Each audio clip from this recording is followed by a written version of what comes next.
우리가 신앙생활을 하고 있는데 신앙이 도대체 무엇일까? 많은 사람이 신앙을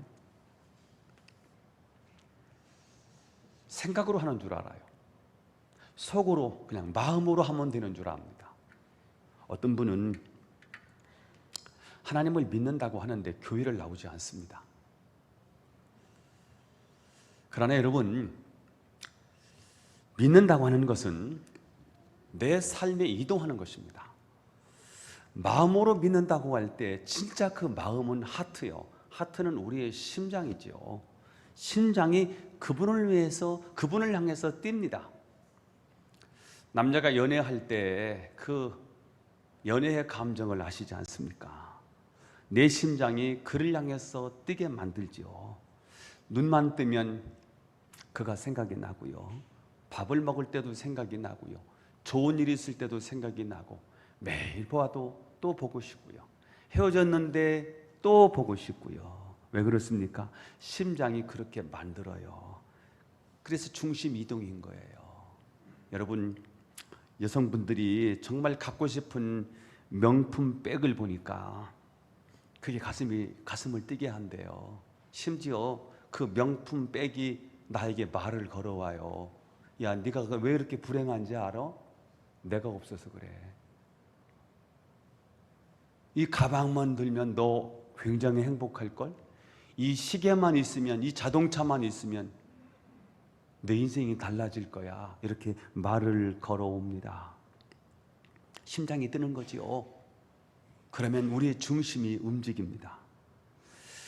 그런데 여러분, 진짜 신앙은 그보다 훨씬 크게 더 반응을 합니다. 그분이 나에게 생명을 주셨어요. 나는 죽어야 되는데 죽어야 마땅하고요. 나는 지옥 땔감에 지나지 않은 인생인데 그분이 나를 생명을 주고 생명을 사신 거예요. 그분이 나를 사랑하시는데 너무 사랑하시는 거예요. 그게 느껴지면요, 우리 가슴은 뛰죠. 그분을 향해서 우리의 중심이 이동할 수밖에 없죠. 그분의 위대함을 노래하고 그분의 위대함을 찬양할 수밖에 없지요. 우리를 이렇게 사랑하신단 말이야. 우리는 하는 일이 죄 짓고 하나님을 배반하고 하나님을 배역하고 불순종하고 지멋대로 사는 게 우리인데, 그럼에도 불구하고 하나님이 여전히 우리를 사랑하신다는 말이야. 그 사랑 앞에요, 우리는 무릎을 꿇고요, 그분의 위대함을 노래하고 찬양하고 경배하고 예배하는 거지요. 예배당에 그냥 나오나요? 임금님이 신하를 부를 때요, 그냥 부르지 않고요, 상을 주려고 부른다고요. 그래서 상 받을 생각을 하니까 가슴이 뛰지요. 그런 마음으로 오는 게 여러분 예배고요. 그런 마음으로 드리는 게 진정한 예배고 신앙이지요. 그런데 어떻게 아무것도 안 하면서, 예배도 안 드리면서, 기도도 안 하면서, 주일날 나오지도 않으면서 마음으로 믿는다고 말할 수 있겠습니까? 이거는요, 진짜 다 새빨간 거짓말이지요. 말만 그럴듯하게요, 말만 그렇게 포장만 하지 진짜 내용물이 하나도 없는 거지요. 진짜 믿음이 뭘까? 진짜 신앙이 뭘까요? 신명기 말씀으로 넘어가 보려고 해요. 4장이지요. 신명기는 디트로노미, 반복한다는 뜻이 있어요. 이미 40년 동안 광야에서 선포됐던 메시지를 다시 40년 만에 그 메시지를 반복해서 주시는 메시지다 해서 신명기, 반복이라는 뜻을 가지고 있고요.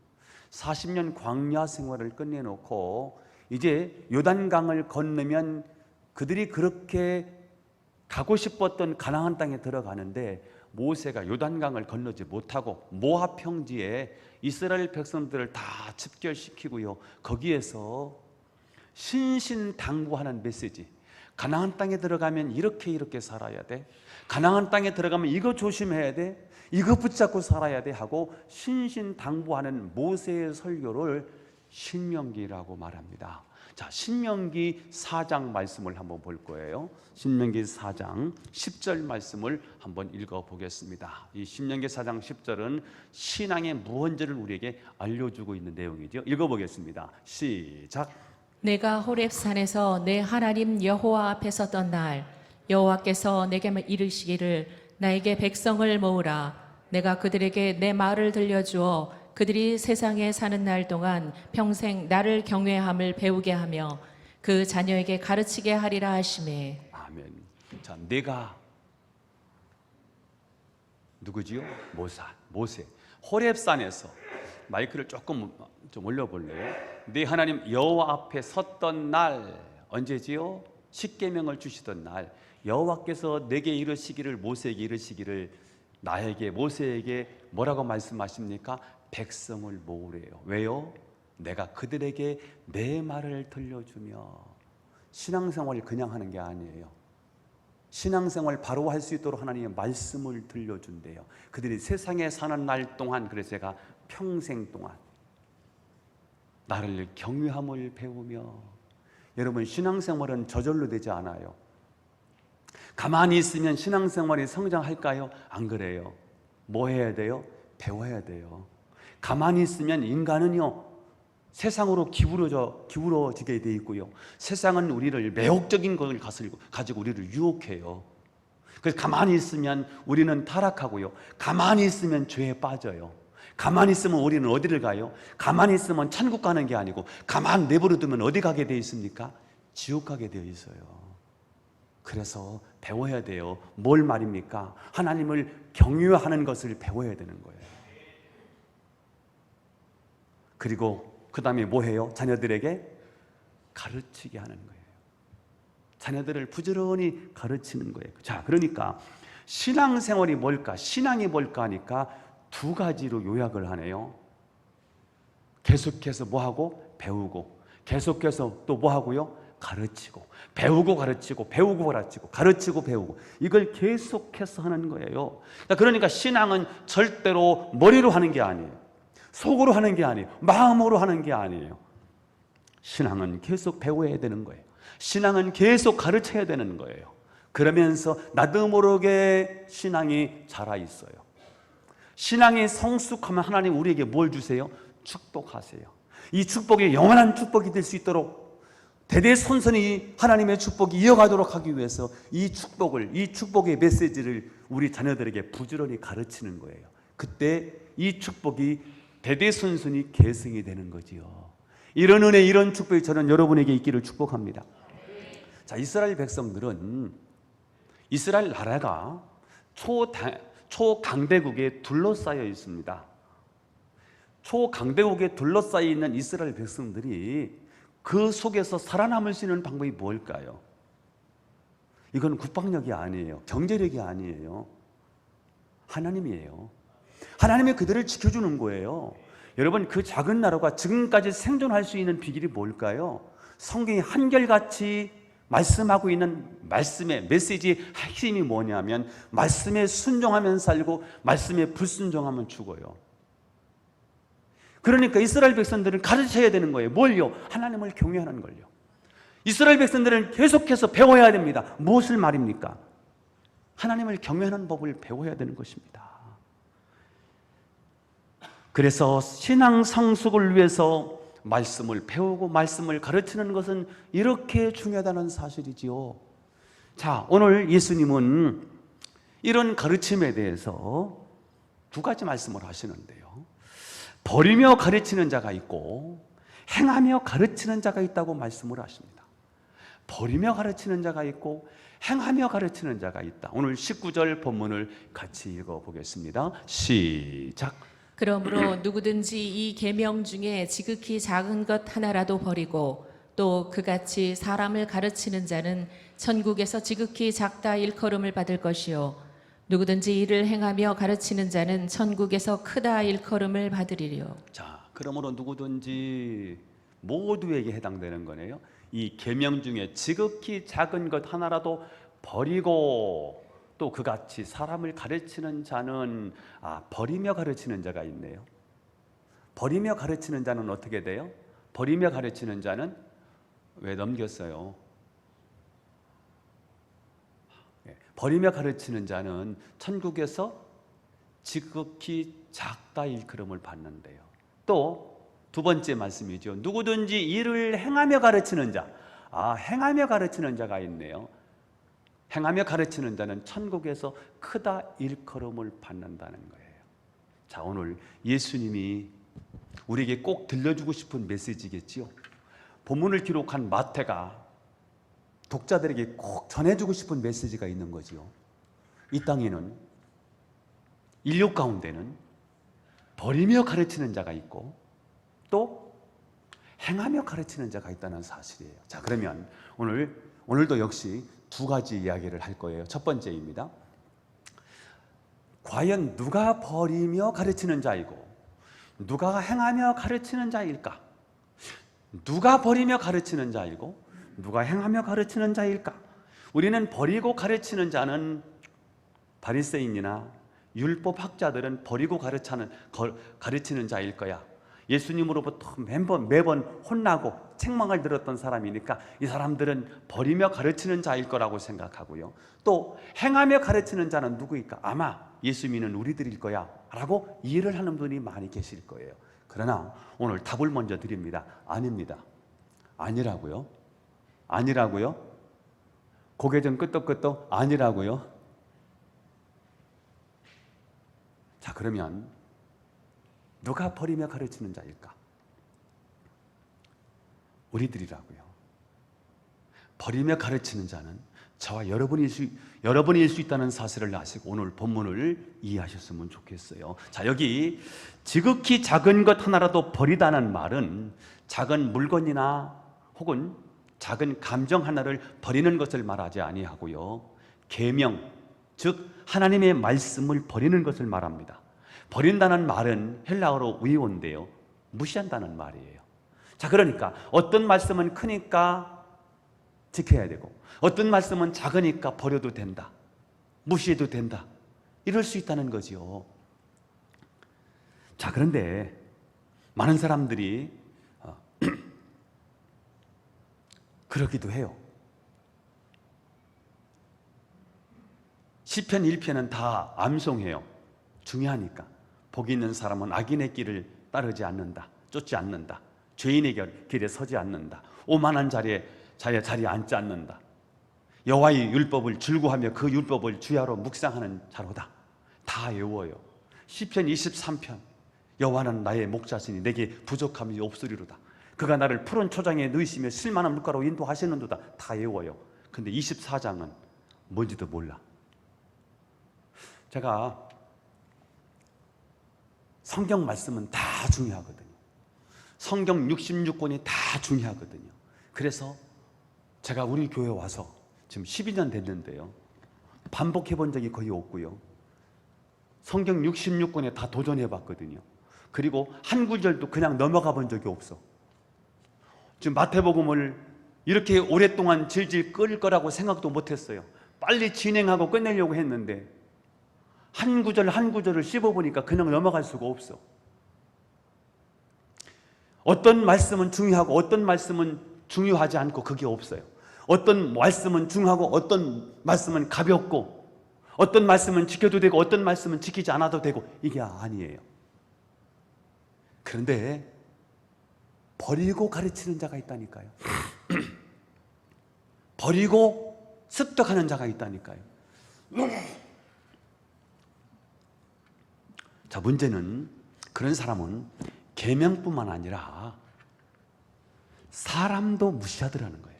계명을 무시하는 사람은 사명도 무시하더라는 거예요.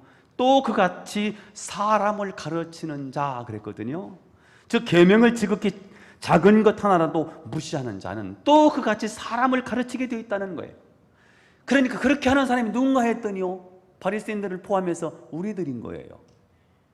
사람을 가르칠 때 그 사람의 모습, 그 사람의 현실, 그 사람의 처지를 보면 그 사람이 굉장히 부족하고요, 너무 어려.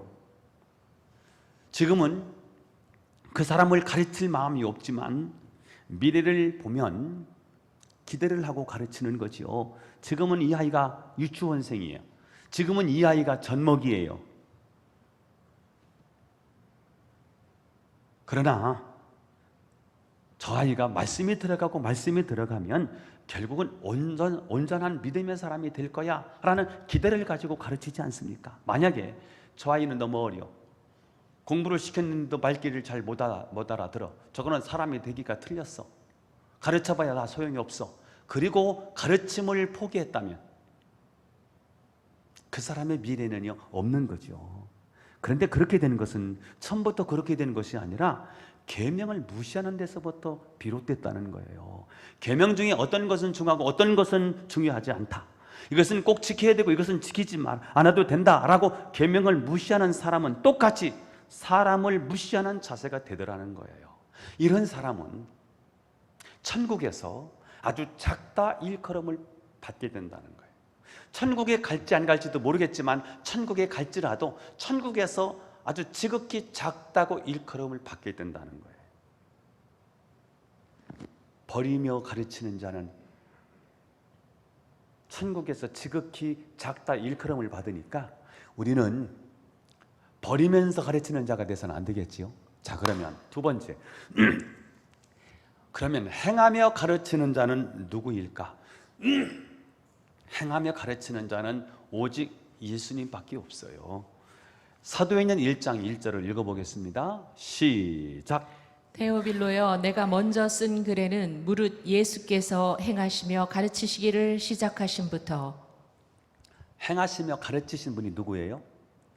예수님이라고요. 2절도 보겠어요. 2절 시작. 그가 택하신 사도들에게 성령으로 명하시고 승천하신 날까지의 일을 기록하였노라. 자, 승천하시기 전에 무슨 일이 있었지요? 십자가와 부활이 있었어요. 그러니까 십자가와 부활은 예수님이 행하시고 가르치신 내용이에요. 사람들은 아주 멋있는 말을 다 할 수 있어요. 그런데 그 일을 행하는 일은 결코 쉽지가 않아요. 말은 멋있게 하고요, 사람들에게 감동을 주는 말을 해요. 그런데 네가 그렇게 한번 해봐, 못해요. 우리는 착각하는 게 뭐냐면 멋있는 말을 하면 그 사람 자체가 멋있다고 생각해요. 사람들이 감동적인 말을 하면 그 사람이 그 감동적인 삶을 산다고 착각합니다.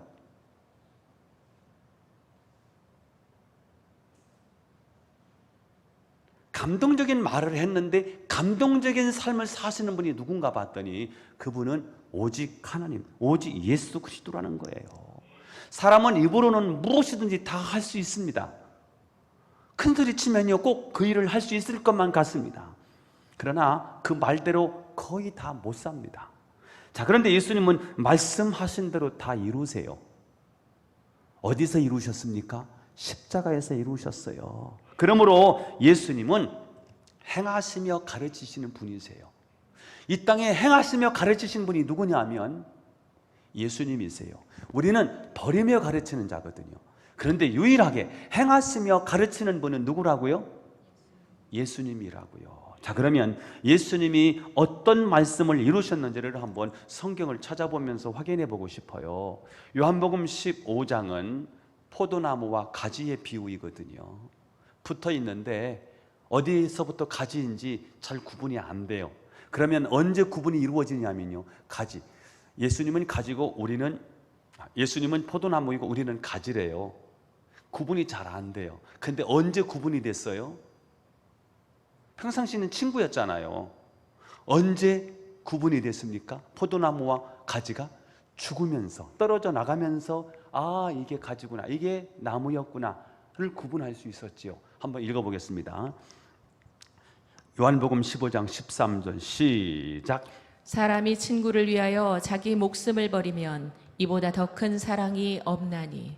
자, 이 가르침은 누구나 할 수 있지요. 그러나 누구나 지킬 수 있는 가르침은 아니었어요. 자, 그런데 예수님이 이 약속을 이루세요. 어디서 이루셨다는 거지요?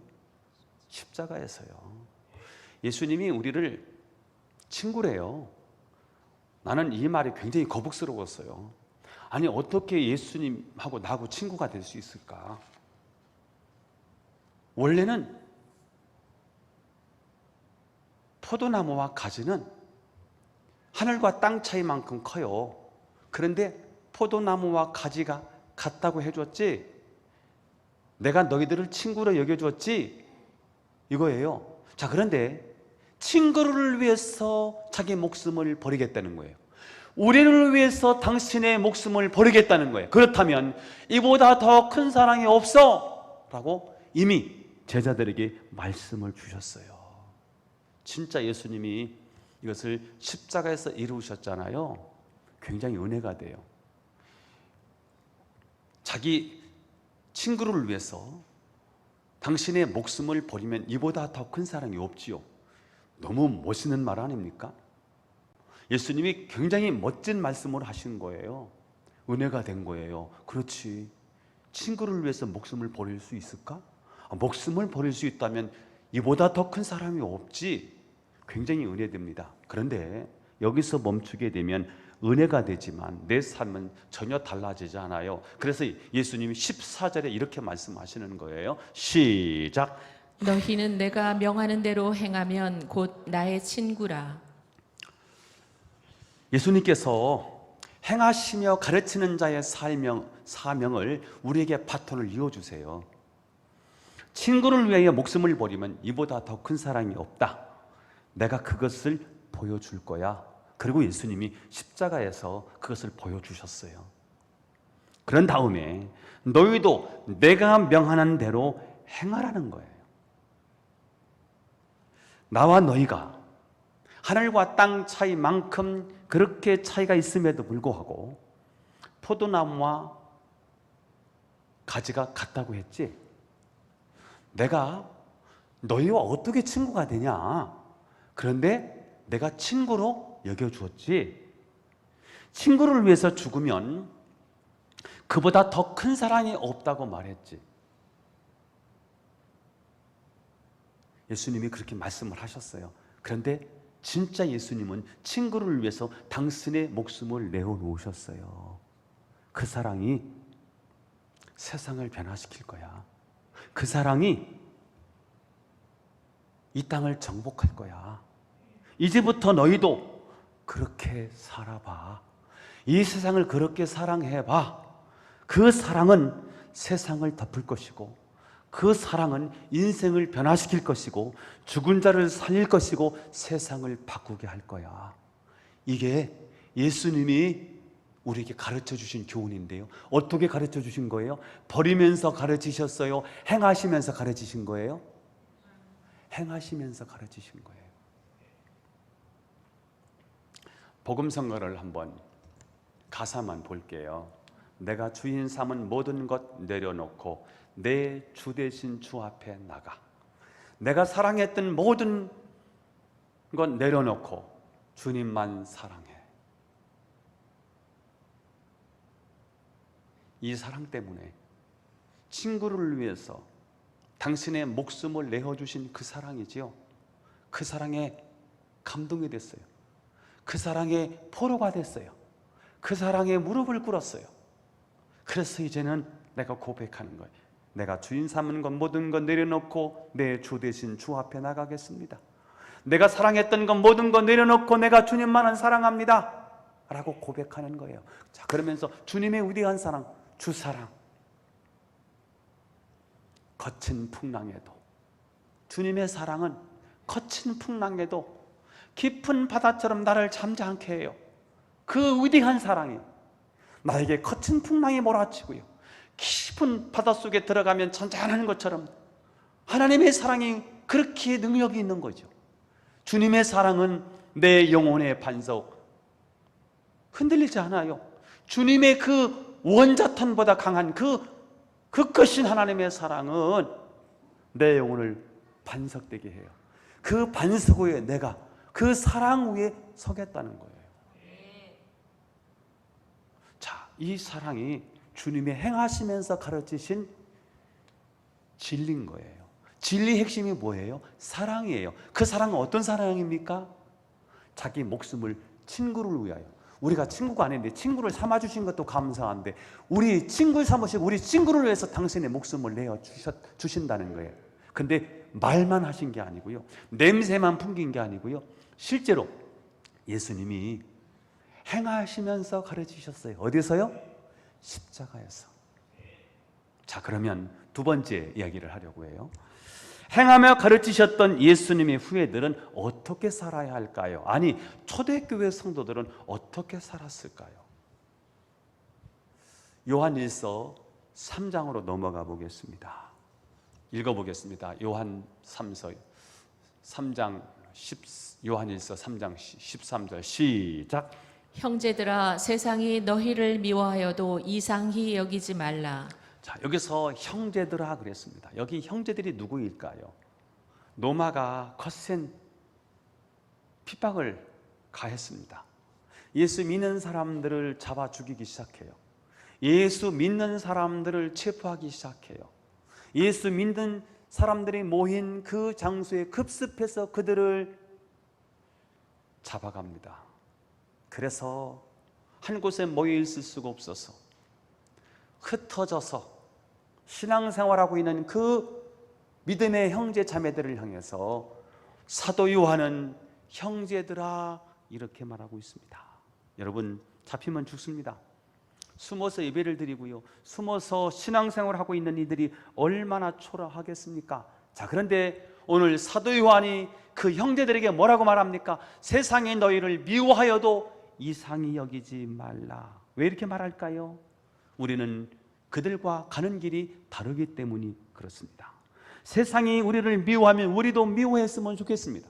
세상이 우리를 공격하면 우리도 거기에 맞서서 대항했으면 좋겠습니다. 그러나 초대교회 성도들은 그렇게 하지 않았다는 것입니다. 오히려 그들은 박해자들에게 끌려가서 사자밥이 되기도 하고, 불에 태워 죽임을 당하기도 하고, 껍질을 벗겨 죽임을 당하기도 하고, 톱질에 켜서 죽임을 당하기도 하는데, 그럼에도 불구하고 그들은 그 죽음을 전혀 두려워하지 않았다는 거예요. 아니, 원망하고 미워하고 그들을 향해서 공격할 만한데도 그들을 미워하지 않았다는 거예요. 왜 그렇게 했을까요? 14절에 답을 주고 있습니다.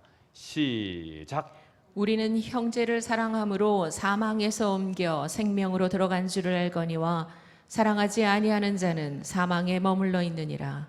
자, 여러분, 우리가 구원받고 생명으로 옮겨 들어간 그 근거가 뭐냐 하면 형제를 사랑함으로.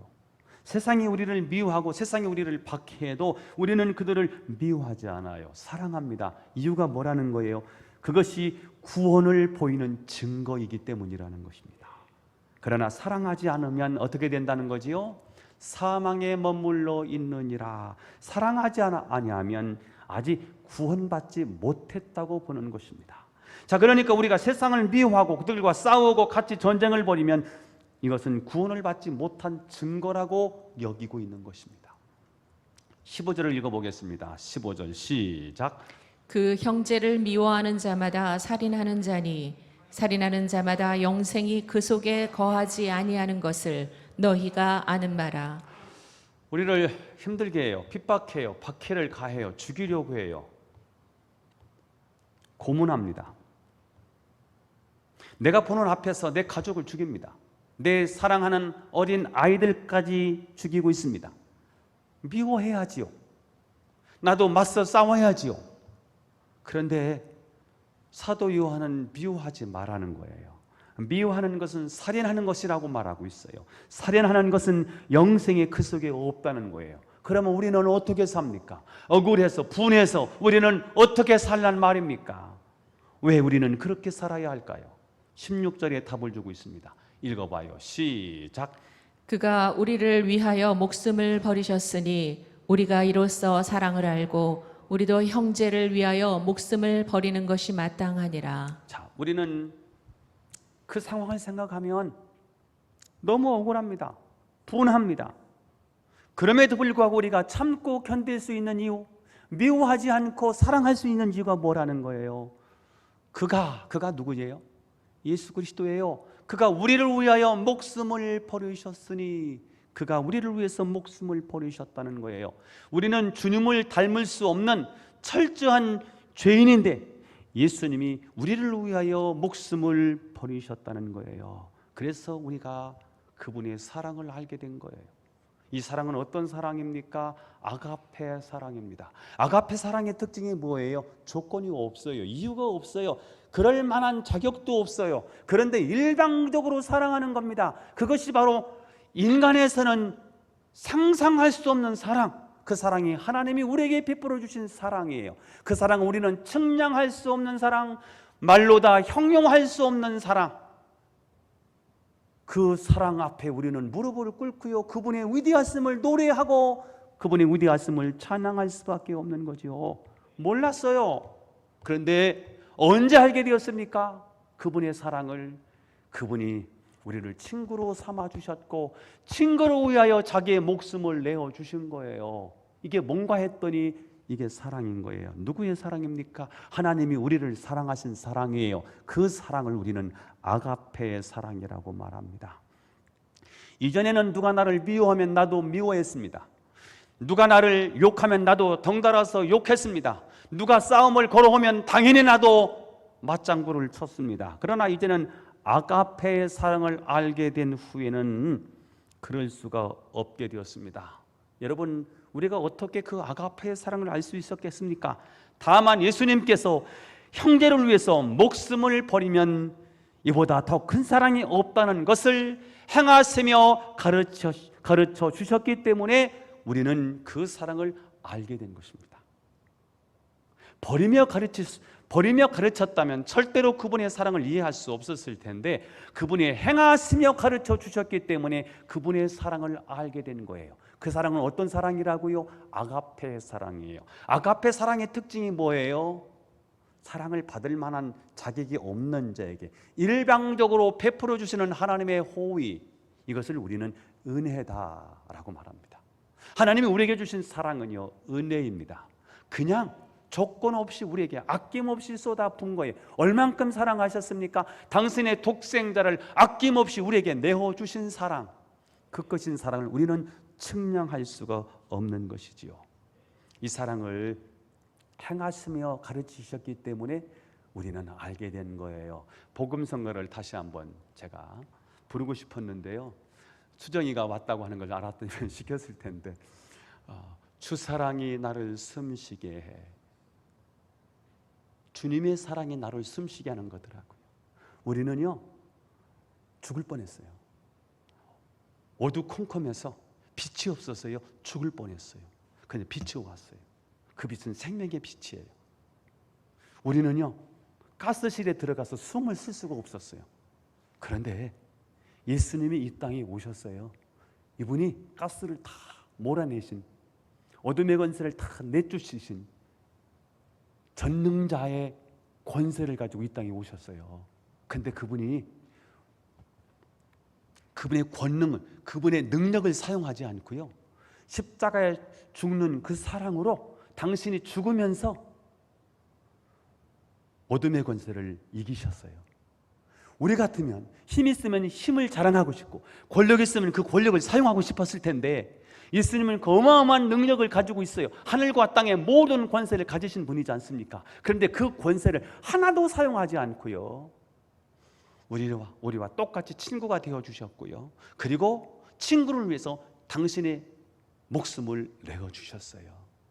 주님의 사랑이 드디어 우리를 숨쉬게 해요. 세상 그 어떤 어려움 속에서도 주 은혜로 나를 돌보시고 세상 끝날까지 지켜주신다고요. 주님만이 내 아픔 아시며 주님만이 내 마음 어루만지네. 어느 누구도 나를 향하신 주님의 사랑을 끊을 수 없네. 주님만이 내 능력이시며 주님만이 나의 구원이시네. 어느 누구도 나를 향하신 주님의 사랑을 끊을 수 없네. 이제 그 사랑을 알게 된 우리는 어떻게 살아야 할까요? 우리도 형제를 위해서 목숨을 버려야 마땅하다라고 말씀을 하고 있습니다. 우리를 박해하는 저들이 우리의 형제일까요? 친구일까요? 원수일까요? 왼수지요. 그런데 오늘 예수님이 하시는 말씀, 오늘 사도 요한이 우리에게 주시는 메시지가 뭐예요? 우리가 하나님과 이미 원수였지 않느냐. 이미 원수였던 우리, 대적이었던 우리를 위해서 예수님이 목숨을 내어 놓으셨다는 거예요. 따라서 너희도 저들을 위해서 죽어야 마땅하지 않느냐. 굉장히 어려운 이야기 같지만, 그런데 여러분, 놀라운 사실은 이 말씀을 들은 초대교회는 이 말씀대로 살았다는 거예요. 이게 위대함이에요. 이게 오늘 우리하고 다른 모습이지요.